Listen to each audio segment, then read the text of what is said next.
We are wrapping up the study of the book of Luke with the biggest, most important message ever delivered to humanity. Crucified and risen. And we have followed for the past 3 months the record of events of Jesus Christ as Dr. Luke has passed it on in his personal letter.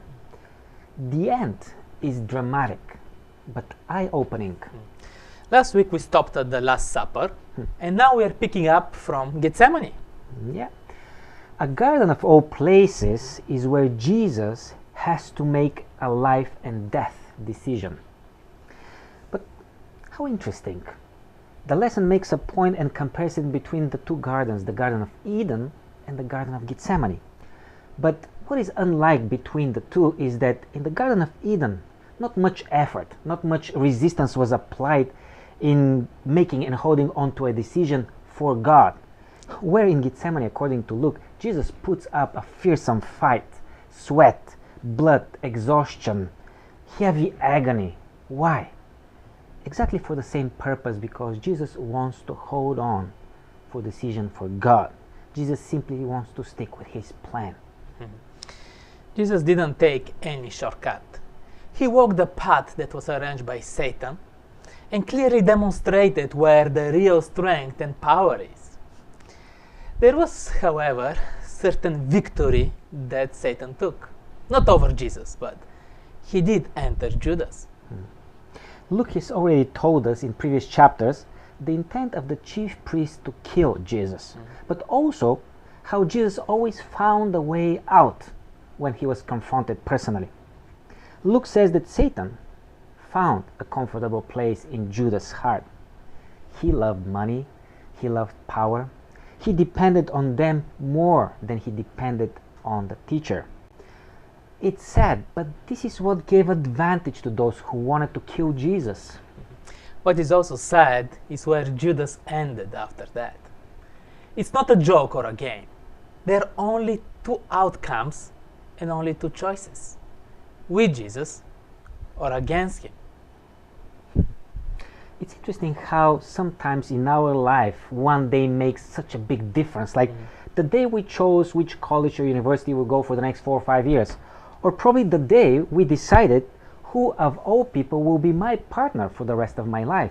Or the day we have decided to close and to sign the papers of the new home where actually our kids will grow up. One Friday makes such a big difference in the lives of many who met Jesus face to face. Unfortunately, Luke doesn't report a list of names of people who stood for Jesus on that day. In fact, only one person with no name, a thief. But many very influential people on that day turned their back on Jesus, like Pilate, Herod, the council of the Sanhedrin. What is important to me?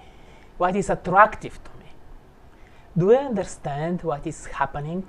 What is being done for me? How do I make my decision?